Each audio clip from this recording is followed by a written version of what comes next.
নমস্কার বন্ধুরা, আশা করি সকলে ভালো আছেন। আজকে চিংড়ি মাছের একটা অভিনব রেসিপি নিয়ে এসে হাজির হয়েছি। চিংড়ি মাছের তো নানান রেসিপি আপনারা খেয়েছেন, আজকে আমার মতন করে মুসুর ডাল দিয়ে চিংড়ি মাছটা রান্না করে দেখুন। দারুণ সুস্বাদু হবে আর একেবারে নতুনত্ব। অনেকেই হয়তো এরম ধরনের রেসিপি খাননি, কিংবা অনেকেই হয়তো খেয়েছেন। যারা খেয়েছেন তাদেরকেও বলছি আমার মতন করে একদিন রান্না করে দেখুন, কতটা সুস্বাদু আর কতটা সুন্দর হবে।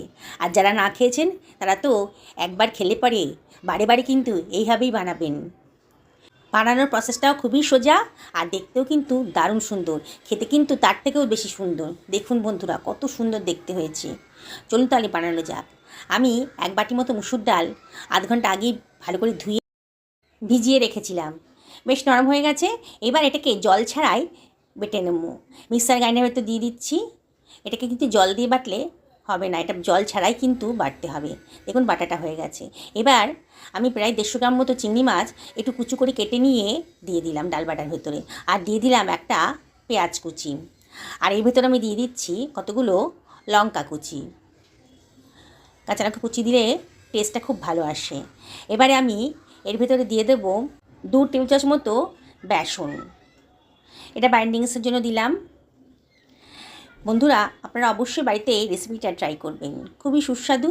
আর দেখুন কত সহজে রান্না হয়ে যায়। আমি এর ভেতর দিয়ে দিলাম 1/2 টি চামচ মতো লঙ্কার গুঁড়ো, 1/2 টি চামচ মতো হলুদের গুঁড়ো, 1/2 টি চামচ মতো গোটা জিরে। আর এর ভেতরে আমি দিয়ে দিচ্ছি প্রয়োজন মতো লবণ। 1 টি চামচ মতো লবণই আমি এখানে দিলাম। এবারে বন্ধুরা আমি এর ভেতর দিয়ে দিচ্ছি 1 টি চামচ মতো চালের গুঁড়ো।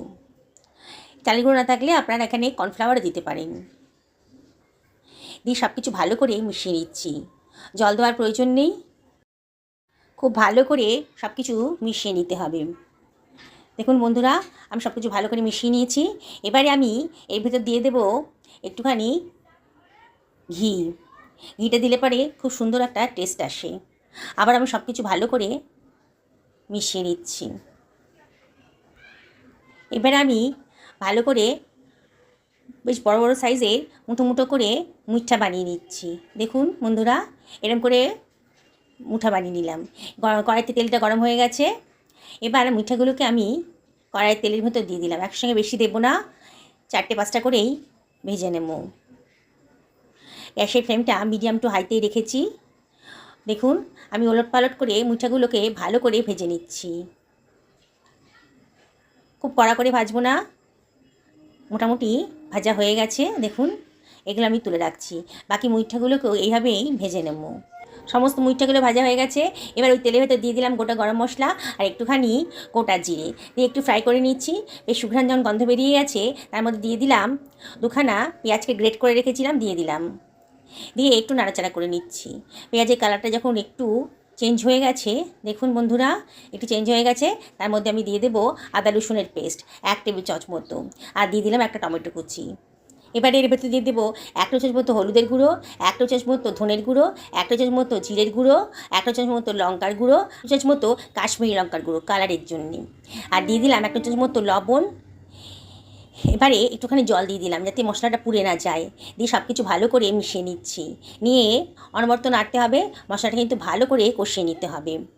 দেখুন মশলাটা বেশ কষানো হয়ে গেছে। এর ভেতর দিয়ে দিলাম 2 টেবিল চামচ মতো টক দই। দিয়ে বাটি ধুয়ে একটু জলও দিয়ে দিলাম। দিয়ে আবারও মশলাটা ভালো করে কষিয়ে নিচ্ছি। খুব ভালো করে কষিয়ে নিতে হবে। অনবরত নাড়ছি। দেখুন মশলা গা থেকে কিন্তু তেল বেরিয়ে এসছে, মানে মশলাটা আমার কষানো হয়ে গেছে। এবারে ঝোলটা যখন বেশ ফুটে উঠেছে তখন আমি এর ভেতর দিয়ে দিচ্ছি 1.5 বাটি মতন জল। জল দিয়ে ঝোলটাকে আবার একটু ফুটতে দিলাম। ঝোলটা যখন বেশ ফুটে উঠেছে তখন আমি আমার তৈরি করে রাখা মুইঠাগুলো আমি এর ভেতর ছেড়ে দিচ্ছি। সমস্ত মুইঠাগুলোকেই ঝোলের ভেতর দিয়ে দিচ্ছি। এবার গ্যাসের ফ্লেমটা মিডিয়াম টু লোতে করে দিয়েছি। এবার এর ভেতরে আমি দিয়ে দেব 1 টেবিল চামচ মতো গরম মশলার গুঁড়ো স্বাদের জন্যে। আর দিয়ে দিলাম একটুখানি কসুরি মেথি হাতে ডলে এর ভেতর দিয়ে দিলাম। আমার কাছে ধনেপাতা নেই, আপনাদের কাছে ধনেপাতা থাকলে একটু ধনেপাতা দিয়ে দেবেন। এবার দিয়ে দিলাম 1/2 টেবিল চামচ মতো গাওয়া ঘি। খুব সুন্দর একটা টেস্ট আসবে, গরম ভাতের সাথে দারুণ লাগবে। মিনিট 5 লো ফ্লেমে ফুটতে দিয়েছি। মিনিট 5 হয়ে গেছে, গ্যাসের ফ্লেমটা অফ করে দিয়েছি। দেখুন বন্ধুরা, কত সুন্দর দেখতে হয়েছে, খেতেও কিন্তু অসাধারণ। বন্ধুরা, আপনারা অবশ্যই বাড়িতে এটা ট্রাই করবেন, আর ভালো লাগলে লাইক শেয়ার কমেন্ট করতে কিন্তু ভুলবেন না।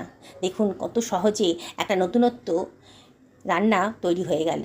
চিংড়ি মাছের নানান রেসিপি তো আপনারা খেয়েছেন, অবশ্যই এই রেসিপিটা একদিন খান। সকলে ভালো থাকুন, এই কামনা করে এই ভিডিওটা শেষ করলাম।